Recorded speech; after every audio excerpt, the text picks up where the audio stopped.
बिस्मिल्लाहिर्रहमानिर्रहीम अस्सलाम वालेकुम। आई एम ख्वाजा मोहसिन इनाम। स्टूडेंट्स, इस लेक्चर में हम डिस्कस करेंगे methods to solve system of homogeneous linear equations और उसके बाद एक्सरसाइज 3.5 के दो प्रॉब्लम्स सॉल्व करेंगे। आइए शुरू करते हैं।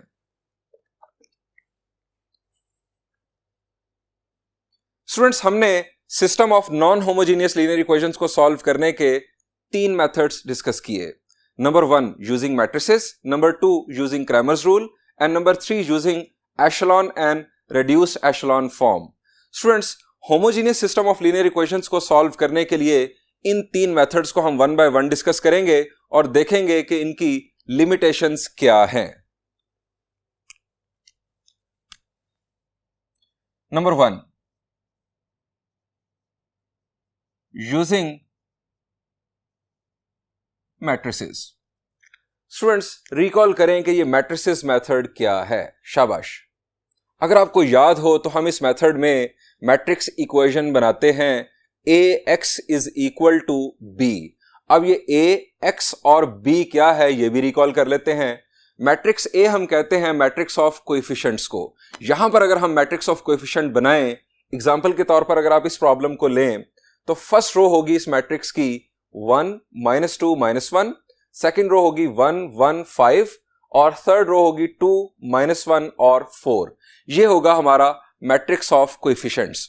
Matrix x matrix of unknowns होता है। यहां पर अननोन्स हैं x1 x2 और x3। ये एक कॉलम मैट्रिक्स होगा, यानी जिसका एक ही कॉलम होगा। और matrix b matrix of constants होता है। यहां पर कांस्टेंट्स की वैल्यू है 0 0 और 0।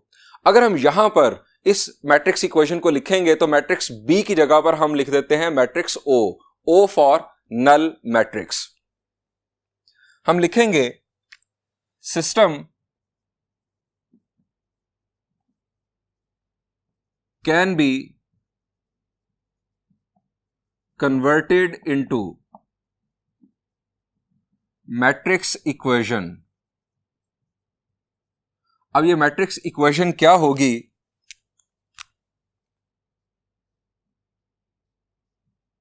ये होगी students matrix equation, matrix of coefficients, matrix of unknowns and matrix of constants. O is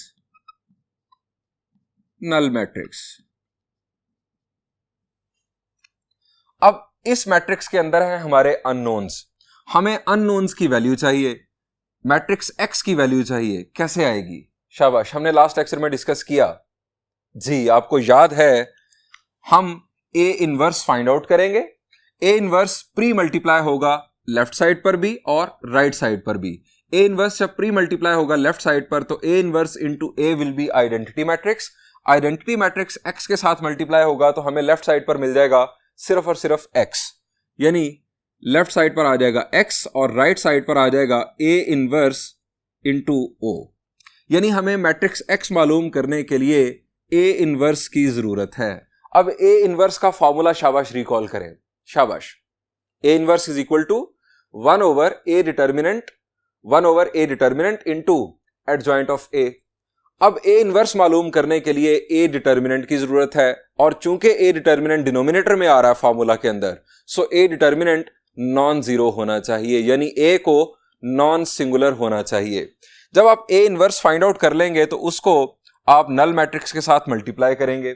अब चूंकि ये नल मैट्रिक्स है, सो आपका जो फाइनल रिजल्ट है यानी मैट्रिक्स x जो है वो भी एक नल मैट्रिक्स आएगा। मैट्रिक्स x चूंकि नल मैट्रिक्स आएगा तो x1 की वैल्यू भी 0, x2 की वैल्यू भी 0 और x3 की वैल्यू भी 0। अब ये तीनों वैल्यूज जब 0 होती हैं तो हम इस सॉल्यूशन को एक खास नाम देते हैं, that is called trivial solution. Trivial का मतलब of little importance, not worth remembering, यानी जिसकी कोई वैल्यू नहीं है, जिसको याद रखने की भी इनफैक्ट जरूरत नहीं है। सो हम यहां पर कंक्लूड करते हैं कि मैट्रिसेस मेथड सिर्फ और सिर्फ उस वक्त यूज किया जा सकता है जब A इनवर्स फाइंड आउट किया जा सके। अब A इनवर्स उस वक्त फाइंड आउट किया जा सकता है जब A डिटर्मिनेंट नॉन जीरो हो, और जब A डिटर्मिनेंट नॉन जीरो होता है तो हमने लास्ट लेक्चर में पढ़ा था कि system of homogeneous linear equations का सिर्फ और सिर्फ ट्रिवियल सॉल्यूशन ही अवेलेबल होता है, नॉन ट्रिवियल सॉल्यूशन उस सिस्टम का एग्जिस्ट नहीं करता। सो कंक्लूड करते हैं यूजिंग मैट्रिसेस मेथड को ये रेड कलर में मैं लिख रहा हूं ताकि आपको ये बात याद रहे। This method can only be used if A determinant will be non zero. जब ए डिटर्मिनेंट नॉन जीरो होगा तब ही आपके पास ए इनवर्स अवेलेबल होगा। जब ए डिटर्मिनेंट नॉन जीरो होगा तो उस सूरत में हम कहेंगे कि there will be only trivial solution available. That is to say there will be only trivial solution available for the system।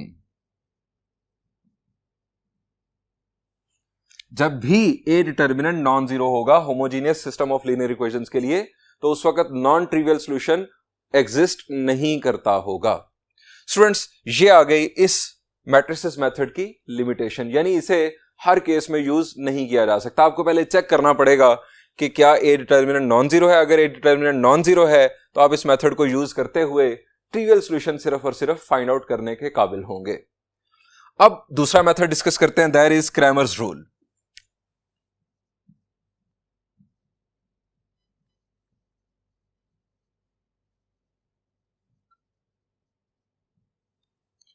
अब क्रैमर्स रूल के फॉर्मूलाज थे जो हमने non homogeneous system of linear equations को सॉल्व करते हुए पढ़े थे। शाबाश, ये भी रिकॉल करें। चलें, ये भी मैं आपको रिकॉल करवाता हूं। सिंस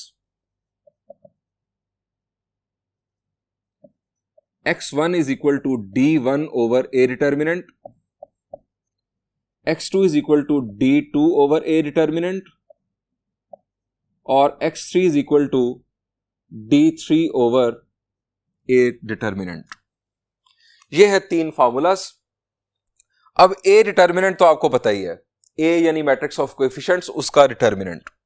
अब d1 भी आपको रिकॉल करवा देता हूं। ए डिटर्मिनेंट के अंदर अगर आप फर्स्ट कॉलम को 0 0 0 या कांस्टेंट्स जो अवेलेबल हो कांस्टेंट्स के साथ अगर आप रिप्लेस कर दें तो d1 बन जाएगा। अब होमोजेनियस सिस्टम में ये कांस्टेंट 0 0 0 है, नॉन होमोजेनियस सिस्टम में ये नॉन जीरो भी हो सकते हैं ये कांस्टेंट्स। सो d1 दोबारा सुन ले, ए डिटर्मिनेंट के अंदर फर्स्ट कॉलम को अगर आप कांस्टेंट्स के साथ रिप्लेस कर दें तो बन जाएगा d1, ये भी डिटर्मिनेंट होगा। अगर आप सेकंड कॉलम को कांस्टेंट्स के साथ रिप्लेस कर दें तो d2 बनेगा, और अगर आप थर्ड कॉलम को कांस्टेंट्स के साथ रिप्लेस कर दें तो d3 बनेगा। अब ये कांस्टेंट्स होमोजेनियस सिस्टम में चूंकि 0 0 0 हैं, सो आपको अगर याद हो डिटर्मिनेंट प्रॉपर्टीज के, अगर कोई भी एक कॉलम या कोई भी एक रो किसी डिटर्मिनेंट की जीरोस पर मुश्तमिल हो, पूरी की पूरी जीरो हो जाए तो डिटर्मिनेंट जीरो आ जाता है। फर्स्ट कॉलम जीरोस पर मुश्तमिल होगा तो डिटर्मिनेंट जीरो आ जाएगा। यहां पर सेकंड कॉलम जीरोस पर मुश्तमिल होगा, यहां पर भी डिटर्मिनेंट जीरो आ जाएगा, और यहां पर थर्ड कॉलम जीरोस पर मुश्तमिल होगा। सो इस सूरत में भी आंसर d3 का जीरो आ जाएगा।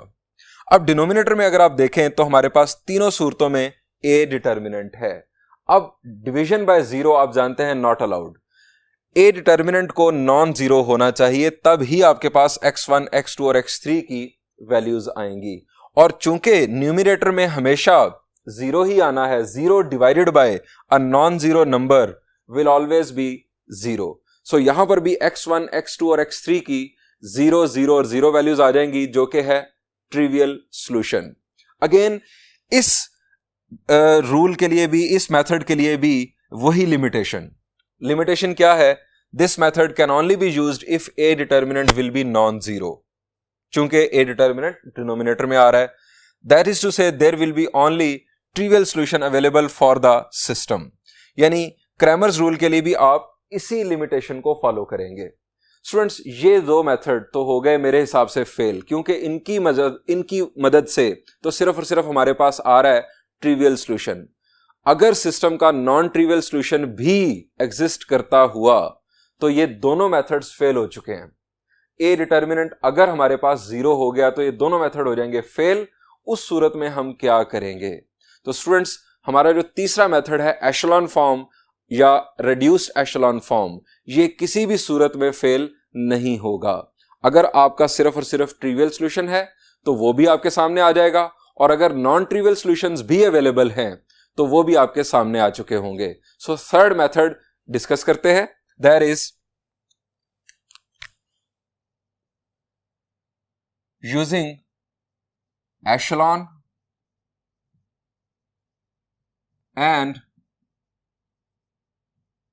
reduced echelon form।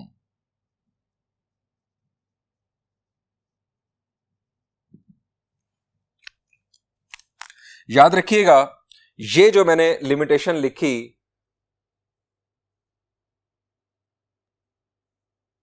ये मैट्रिसेस मेथड और क्रैमर्स रूल दोनों के लिए है। अब एशेलॉन एंड रिड्यूस एशेलॉन फॉर्म की अगर हम बात करें तो इसके बारे में मैं सिर्फ और सिर्फ ये पॉइंट आपको लिख देता हूं ताकि आपको याद रहे। This method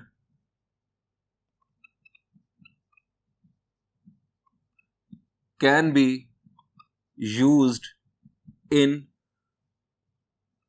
any situation. System का ट्रिवियल सॉल्यूशन हो, नॉन ट्रिवियल सॉल्यूशन हो, जो भी होगा, ये जो मेथड है इसकी मदद से हम फाइंड आउट बआसानी कर लेंगे। स्टूडेंट्स, हम इसी मेथड को यूज करते हुए प्रॉब्लम सॉल्व करते हैं।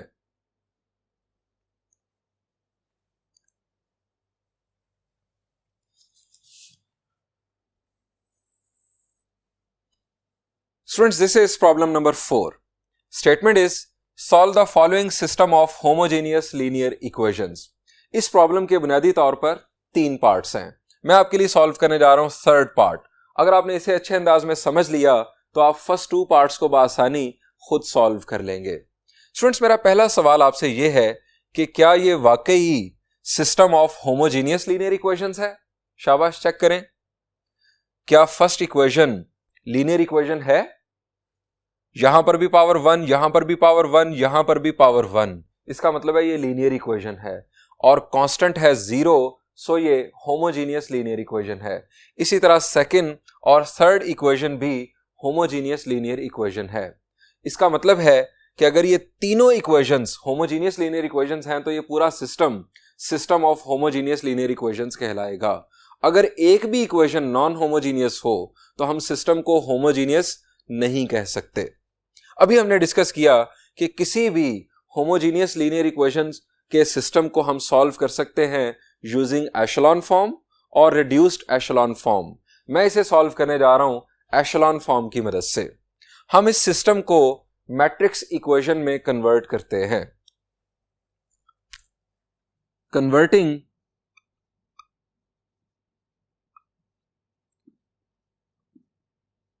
सिस्टम इनटू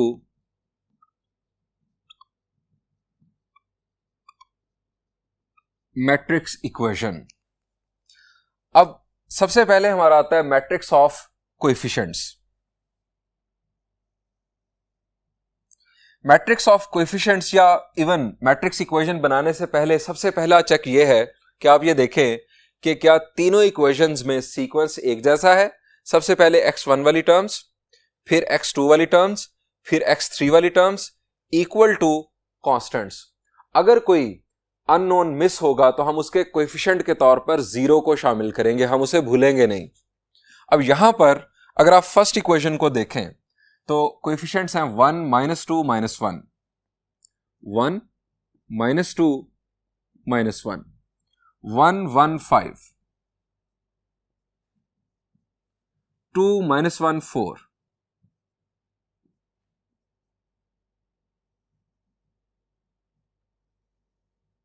साथ इसके आएगा matrix of unknowns x1, x2 और x3। x1, x2 और x3 ये हैं हमारे 3 अननोन्स। x, y और z भी हो सकते थे। इज इक्वल टू हमारे पास यहां पर आ जाएगा मैट्रिक्स ऑफ कांस्टेंट्स 0 0 और 0, यानी नल मैट्रिक्स। एशेलॉन फॉर्म या रिड्यूस एशेलॉन फॉर्म का जो मेथड है वो यूज करने के लिए हम बनाएंगे ऑगमेंटेड मैट्रिक्स। अब ऑगमेंटेड मैट्रिक्स क्या होता है? हम मैट्रिक्स ऑफ कोएफिशिएंट्स के साथ अपेंड कर देते हैं मैट्रिक्स ऑफ कांस्टेंट्स को। आइए बनाते हैं augmented matrix.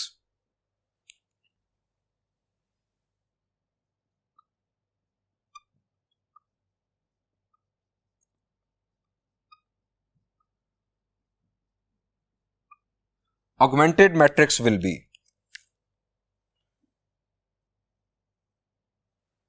1 minus 2 minus 1 matrix of coefficients की first row, 1 1 5 second row, 2 minus 1 4 third row,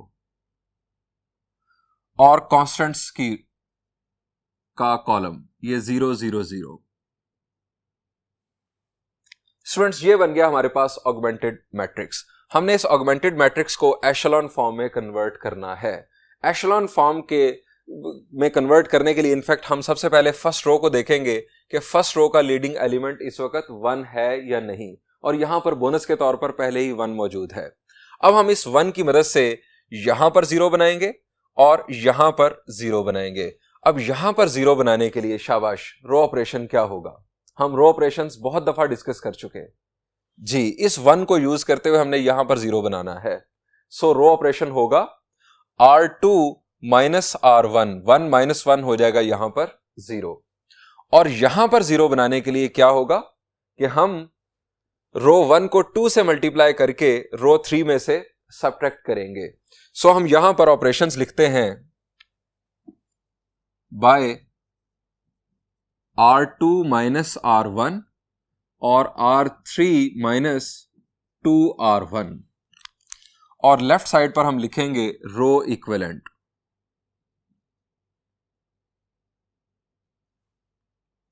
first row as it is हम कॉपी कर देंगे, 1 माइनस 2 माइनस 1 और 0।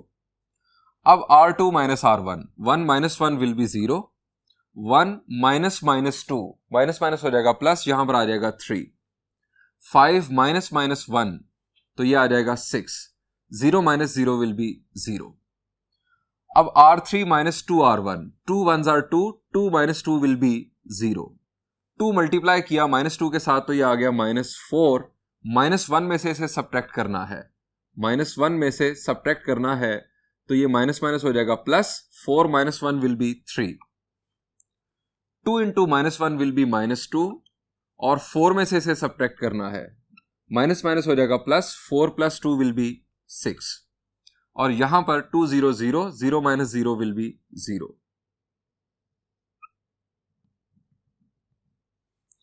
अब हमें नेक्स्ट रो का लीडिंग एलिमेंट 1 बनाना है, यानी यहां पर हमें अब 1 चाहिए। अब यहां 1 बनाने के लिए हम पूरी रो को 3 से डिवाइड कर सकते हैं। यहां पर 1 बन जाएगा और यहां पर भी फ्रैक्शन ही आएगी चूंकि यहां पर है 6। सो हम यहां पर लिखेंगे बाय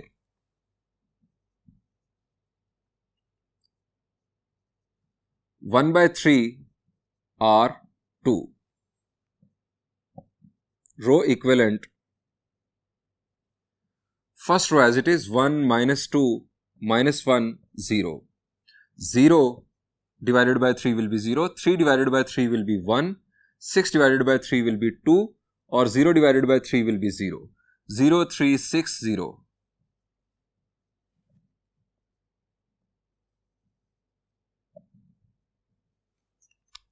अब इस 1 की मदद से हमें यहां पर 0 बनाना है। क्या करेंगे कि हम इसको 3 से मल्टीप्लाई करके इसमें से सब्ट्रैक्ट कर देंगे, यानी R3 माइनस 3R2, ये होगा हमारा ऑपरेशन।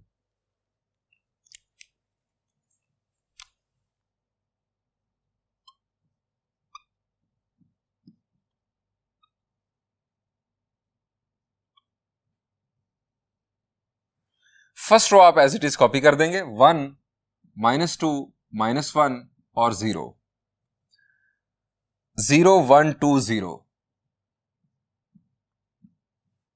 अब 3 से मल्टीप्लाई करेंगे हम R2 को और R3 में से सब्ट्रैक्ट करेंगे, 3 0 0, 0 minus 0 will be 0, 3 1s are 3, 3 minus 3 will be 0, 3 2s are 6, 6 minus 6 will be 0, 3 0 0, 0 minus 0 will be 0।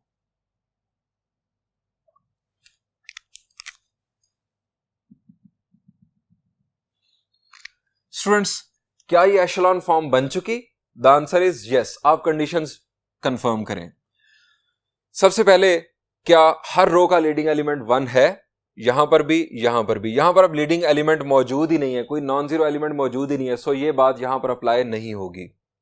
दूसरी बात, ऊपर वाली रो का लीडिंग एलिमेंट नीचे वाली रो के लीडिंग एलिमेंट से लेफ्ट साइड पर है, द आंसर इज यस। और तीसरी बात, जीरो रो अगर एग्जिस्ट करे तो उसे बॉटम पर होना चाहिए, और यहां पर जीरो रो बिल्कुल बॉटम पर मौजूद है। स्टूडेंट्स, अगर हम इस system of homogeneous linear equation के लिए ए डिटर्मिनेंट मालूम करते, यानी मैट्रिक्स ऑफ कोएफिशिएंट्स का डिटर्मिनेंट मालूम करते, तो वो जीरो आना था। जीरो आने की सूरत में हम जानते हैं कि उस system of homogeneous linear equations का नॉन ट्रिवियल सॉल्यूशन भी एग्जिस्ट करता होगा।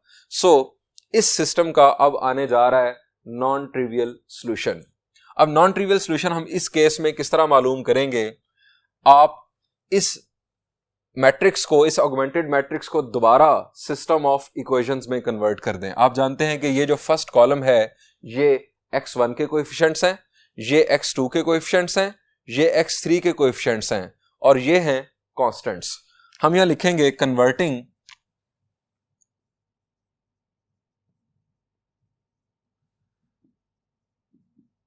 Matrix into equations. अब फर्स्ट इक्वेशन क्या आएगी? 1x1 यानी x1 minus 2x2 minus x3 is equal to 0। यहां पर 0x1 तो ये term eliminate, x2 plus 2x3 is equal to 0। Students, third equation होगी 0x1 plus 0x2 plus 0x3 is equal to 0। इस equation को लिखने का कोई फायदा नहीं होगा, हम इन्हीं दो इक्वेशंस पर काम करते हैं। इसे नाम दे देते हैं 1 का और इसे नाम दे देते हैं 2 का। अब स्टूडेंट्स, हम इन इक्वेशंस को साइमल्टेनियसली सॉल्व करेंगे। आप अगर सेकेंड इक्वेशन को देखें तो इसमें से हम x2 की value in terms of x3 मालूम कर सकते हैं। वो वैल्यू हम पुट करेंगे फर्स्ट इक्वेशन में। यहां से x2 की वैल्यू आ जाएगी -2x3। इस वैल्यू को पुट कर देते हैं 1 में, putting in 1।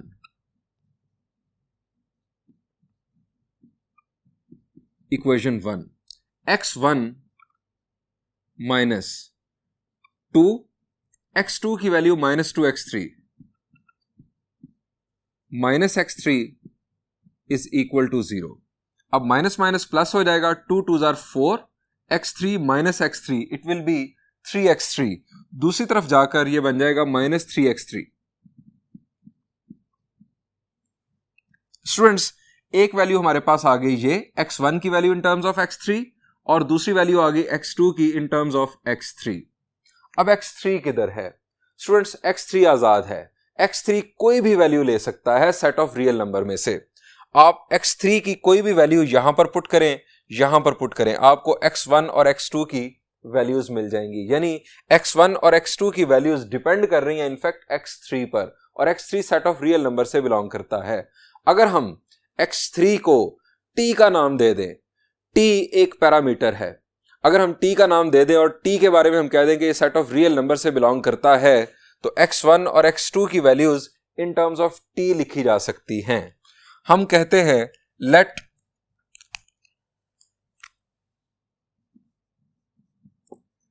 x3 is equal to t where t belongs to set of real numbers, then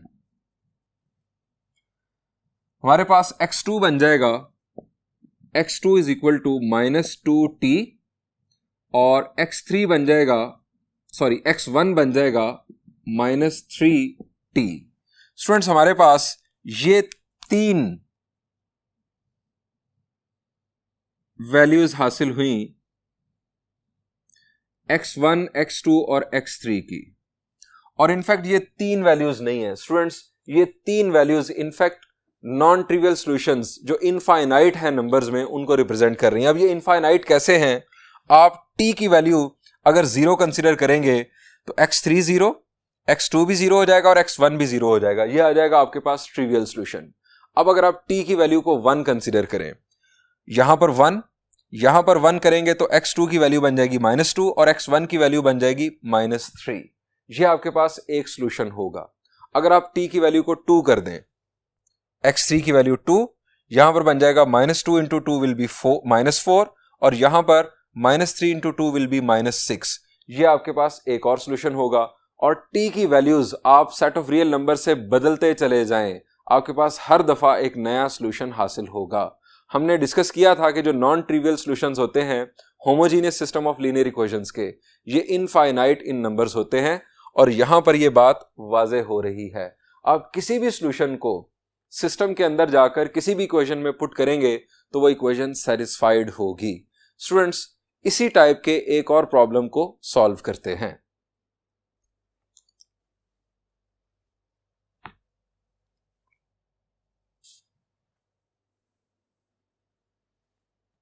students, this is problem number 5। इस प्रॉब्लम के दो पार्ट्स हैं। मैं आपके लिए सॉल्व करने जा रहा हूं सेकंड पार्ट। स्टेटमेंट दोनों पार्ट्स के लिए सेम है। Statement is find the value of lambda for which the following system have non trivial solutions. Also solve the system for the value of lambda. Students, पहले जरा ये देखें कि ये सिस्टम ऑफ इक्वेशंस किस टाइप का है। ये होमोजीनियस है या non homogeneous? The answer is, चूंकि कांस्टेंट्स 0 हैं, ये homogeneous system of linear equations है। अब स्टूडेंट्स, फर्स्ट सेंटेंस देखें स्टेटमेंट का। Find the value of lambda for which the following system have non trivial solutions. हमें इस सिस्टम ऑफ इक्वेशंस के लिए लैम्डा की वो वैल्यू या वैल्यूज मालूम करनी है कि जिनके लिए इस सिस्टम ऑफ इक्वेशंस के नॉन ट्रिवियल सॉल्यूशंस एग्जिस्ट करते हों। स्टूडेंट्स, जरा रिकॉल करें कि होमोजीनियस लीनियर इक्वेशंस के लिए जो system of homogeneous linear equations हो उसके नॉन ट्रिवियल सॉल्यूशंस कब एग्जिस्ट करते हैं? शाबाश। अगर आपको याद हो, हमने लास्ट लेक्चर में डिस्कस किया था। हमने डिस्कस किया था कि अगर मैट्रिक्स ऑफ कोएफिशिएंट्स जिसका नाम हम a रखते हैं, अगर उसका डिटर्मिनेंट 0 आ जाए तो उस system of homogeneous linear equations के नॉन ट्रिवियल सॉल्यूशंस एग्जिस्ट करते हैं। अब हम यहां पर, चूंकि हमें कहा गया कि वैल्यू ऑफ लैम्डा मालूम करें कि जिसके लिए नॉन ट्रिवियल सॉल्यूशंस एग्जिस्ट करते हों, सो हम मैट्रिक्स ऑफ कोएफिशिएंट्स का डिटर्मिनेंट इक्वल टू 0 खुद कंसीडर करके लैम्डा की वैल्यू मालूम करेंगे। स्टार्ट करते हैं इसका सॉल्यूशन। हम यहां लिखेंगे here matrix of coefficients is. अब मैट्रिक्स ऑफ कोएफिशिएंट्स का हम नाम रखते हैं in fact A। Matrix of coefficients बनाने से पहले आप ये देख लें कि क्या तीनों इक्वेशंस के अंदर अननोन्स का सीक्वेंस सेम है। पहले x1 वाली टर्म्स, फिर x2 वाली टर्म्स, फिर x3 वाली टर्म्स इक्वल टू 0। अगर कोई अननोन मिस हो तो हम उसके कोएफिशिएंट के तौर पर 0 लाजमी लिखेंगे अपने मैट्रिक्स A के अंदर। 1 4 lambda, 2 1 -3, 3 lambda -4।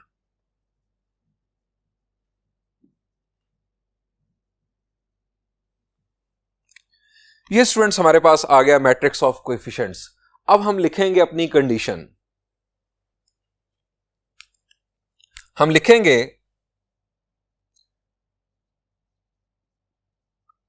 System of homogeneous linear equations have non-trivial solutions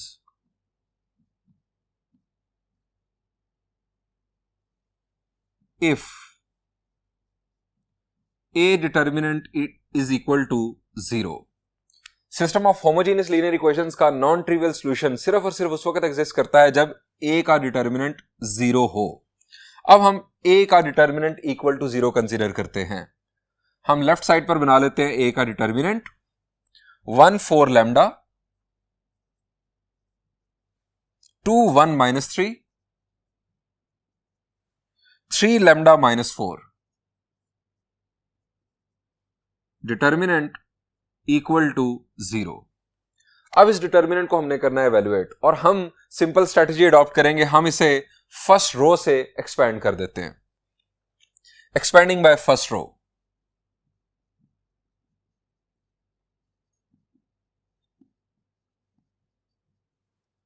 अब यहां पर आप प्लस लगा लें, यानी स्टार्ट होगा पॉजिटिव, उसके बाद माइनस, उसके बाद फिर प्लस। सबसे पहले हम लिखेंगे 1।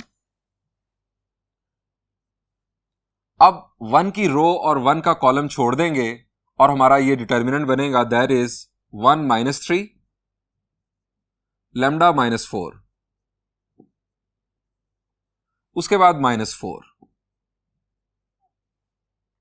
4 की रो और 4 का कॉलम छोड़ देंगे, 2 माइनस 3 और 3 माइनस 4, उसके बाद है हमारे पास लैम्डा। लैम्डा की रो और लैम्डा का कॉलम छोड़ेंगे, 2 1 3 लैम्डा,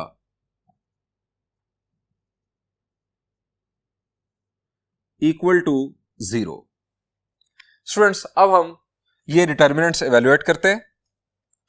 1 मल्टीप्लाई होने से कुछ नहीं होगा, इनफैक्ट हम इसे सॉल्व करते हैं इस डिटर्मिनेंट को। 1 into minus 4 will be minus 4, minus minus हो जाएगा plus, 3 into lambda will be 3 lambda minus 4, 2 into minus 4 will be minus 8, minus minus हो जाएगा plus, 3 3s are 9 plus lambda, 2 lambda minus 3 is equal to 0। Further solve करते हैं, simplification करते हैं। Minus 4 plus 3 lambda minus minus, in fact 9 minus 8 will be 1, 1 into 4 will be 4 plus 2 lambda square minus 3 lambda is equal to 0। अब 3 lambda minus 3 lambda के साथ हुआ cancel, minus 4 will be minus 8, दूसरी तरफ जाकर हो जाएगा 8, so 2 lambda square is equal to 8, lambda square will be equal to 4, और लैम्डा की हमारे पास दो वैल्यूज आ जाएंगी, दैट विल बी, दोबारा सुन लें, 8 डिवाइडेड बाय 2 विल बी 4। अब स्क्वायर रूट लेने से प्लस माइनस 2, हमारे पास दो लैम्डा की वैल्यूज आ जाएंगी। स्टूडेंट्स, हमारे पास लैम्डा की दो वैल्यूज आ गई। इन दो वैल्यूज के लिए इस सिस्टम ऑफ इक्वेशंस के नॉन ट्रिवियल सॉल्यूशंस एग्जिस्ट कर रहे होंगे। दूसरी लाइन में हमें कहा गया also solve the system for the value of lambda. अब हम लैम्डा की वैल्यू 2 और उसके बाद -2 कंसीडर करते हुए इस सिस्टम ऑफ इक्वेशंस को सॉल्व करेंगे। हम पहले स्टार्ट लेंगे लैम्डा की वैल्यू 2 से।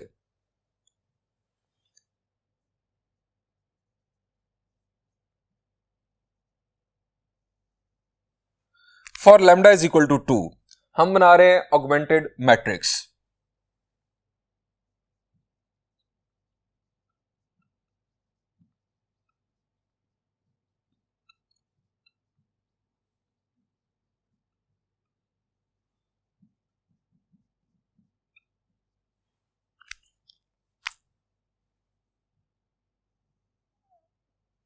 हमारे पास मैट्रिक्स ए था स्टूडेंट्स 1 4 लैम्डा, यानी ये इसकी फर्स्ट रो थी 1 4 और लैम्डा की जगह पर आ गया 2। सेकेंड रो 2 1 -3 और थर्ड रो 3 लैम्डा -4, 3 लैम्डा की जगह पर 2 और -4, और यहां पर आ जाएगा 0 0 और 0, चूंकि ये system of homogeneous linear equations है। स्टूडेंट्स, हमें इस ऑगमेंटेड मैट्रिक्स को अब एशेलॉन फॉर्म की मदद से सिंप्लीफाई करना है। यहां पर हमारे पास अगेन 1 मौजूद बोनस के तौर पर। अब इस 1 की मदद से हमें यहां पर बनाना है 0 और यहां पर बनाना है 0। यहां पर 0 बनाने के लिए क्या करेंगे? शाबाश, हम करेंगे R2 माइनस 2R1, यानी फर्स्ट रो को 2 से मल्टीप्लाई करके इस रो में से सब्ट्रैक्ट कर देंगे, और यहां पर 0 बनाने के लिए R3 माइनस 3R1। सो हम ये दो ऑपरेशंस लिखते हैं बाय R2 माइनस 2R1 और R3 माइनस 3R1, और यहां पर हम लिखेंगे रो इक्विवेलेंट का साइन। अब first row as it is copy कर दें, 1 4 2 और 0। यहां पर अब 2 1s are 2, 2 minus 2 will be 0. 2 4s are 8, 1 minus 8 will be minus 7. 2 2s are 4, minus 3 minus 4 will be minus 7. 2 0 0, 0 minus 0 will be 0. 3 1s are 3, 3 minus 3 will be 0. 3 4s are 12, 2 minus 12 will be minus 10. 3 2s are 6, minus 4 minus 6 will be minus 10. और 3 0 0, 0 minus 0 will be 0. ये हमारी separation. अब students हमें यहां पर 1 बनाना है. यहां पर 1 बनाने के लिए हम क्या कर सकते हैं जी? बहुत आसान स्टेप. हम -7 से इस पूरी रो को डिवाइड कर सकते हैं. सो हम यहां पर एक्शन लिखेंगे बाय 1 over -7 R2 और रो इक्विवेलेंट लिखकर यहां पर हम दोबारा से ये ऑगमेंटेड मैट्रिक्स मॉडिफाइड फॉर्म में लिखेंगे. First row as it is 1 4 2 और 0. 0 divided by -7 will be 0. -7 divided by -7 will be 1. Again 1 और यहां पर 0. 0 -10 और 0.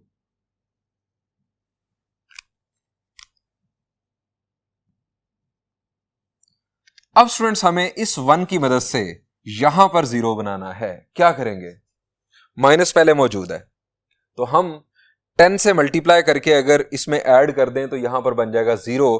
हमारा एक्शन होगा R3 प्लस 10R2. ये एक्शन हम लिखते हैं और देन परफॉर्म करते हैं.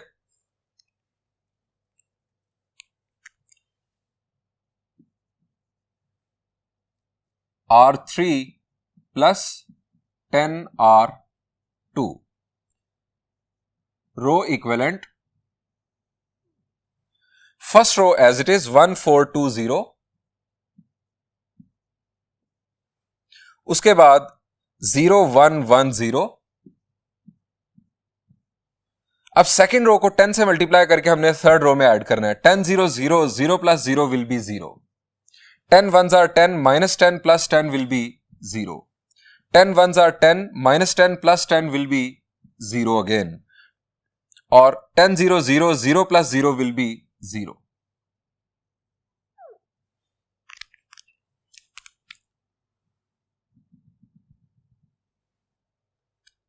स्टूडेंट्स हमारा ऑगमेंटेड मैट्रिक्स एशेलॉन फॉर्म में कन्वर्ट हो चुका. अब यहां पर आपको एक और बात रिकॉल करवाता हूं. आप मुझे ये बताएं कि ये जो मैट्रिक्स है, जो मैट्रिक्स ए का इक्विवेलेंट है, इसका रैंक क्या है इस वक्त? शाबाश. रैंक क्या है? Number of non zero rows when a matrix is converted into echelon form. ये मैट्रिक्स ए का इक्विवेलेंट है. ये फर्स्ट 3 कॉलम्स. इसका रैंक है इस वक्त 2 क्योंकि नॉन जीरो रोज की तादाद है इसके अंदर 2. अब अगर हम पूरे ऑगमेंटेड मैट्रिक्स का रैंक देखें तो वो भी 2 है. Rank of A is equal to rank of augmented matrix. लेकिन नंबर ऑफ अननोन्स यहां पर है 3. जब rank of matrix A equal हो रैंक ऑफ ऑगमेंटेड मैट्रिक्स के, लेकिन ये दोनों लेस हो नंबर ऑफ अननोन से, तो उस सूरत में homogeneous system of linear equations के नॉन ट्रिवियल सॉल्यूशंस एग्जिस्ट करते हैं. ये हमने पढ़ा था और ये यहां पर वेरीफाई हो रहा है. और ये हम पहले देख चुके हैं कि मैट्रिक्स ऑफ कोएफिशिएंट्स का डिटर्मिनेंट 0 आ चुका है. सो स्टूडेंट्स हम यहां पर इस ऑगमेंटेड मैट्रिक्स से अगेन बनाएंगे सिस्टम ऑफ इक्वेशंस. हम यहां लिखते हैं कन्वर्टिंग इनटू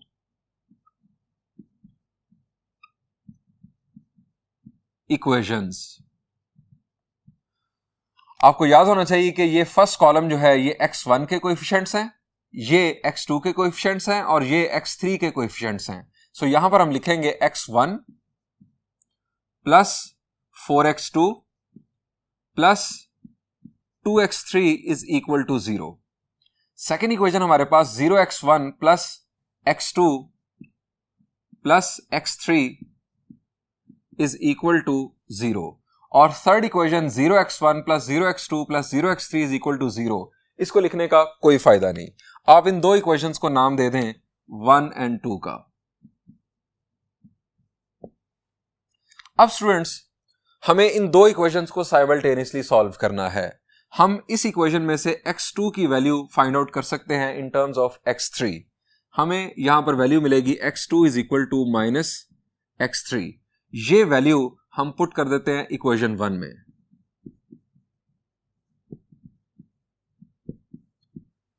इक्वेशन 1 में पुट करेंगे तो x1 प्लस 4, x2 की जगह पर minus x3 plus 2x3 is equal to 0। अब यह बन गया minus 4x3, minus 4x3 plus 2x3 will be minus 2x3, दूसरी तरफ जाके ये पॉजिटिव हो जाएगा। So x1 is equal to 2x3। अब x2 भी डिपेंडेंट है x3 पर, x1 भी डिपेंडेंट है x3 पर। अब x3 क्या है स्टूडेंट्स? x3 हम लेट करेंगे कि ये सेट ऑफ रियल नंबर से बिलोंग करता है, यानी इसकी वैल्यू कुछ भी हो सकती है। x3 की बुनियाद पर आप x1 और x2 फाइंड आउट कर सकते हैं। हम यहां लेट करते हैं, late x3 is equal to t, where t belongs to set of real numbers। अब ये हमारी पहली वैल्यू आ गई। x3 की वैल्यू है t और t कोई भी रियल नंबर हो सकता है। इसको आप x1 में पुट करेंगे तो x1 हमारे पास बन जाएगा 2t, x3 की जगह पर आ गया t, और x2 में पुट करेंगे तो x2 is equal to minus t आ जाएगा। स्टूडेंट्स, लैम्डा की वैल्यू 2 के लिए ये हमें मिल चुके non trivial solutions.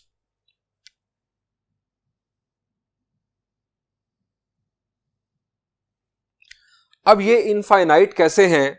t belong करता है सेट ऑफ रियल नंबर से। आप t की value set of real number से कोई भी चूज कर सकते हैं। फर्ज किया अगर आप 1 चूज करें तो x3 की वैल्यू 1, x1 की वैल्यू हो जाएगी 2 और x2 की वैल्यू हो जाएगी -1। ये एक सेट ऑफ सॉल्यूशंस होगा। आप इसे इस सिस्टम की किसी भी इक्वेशन में जाके पुट करें, वो इक्वेशन सेटिस्फाई होगी।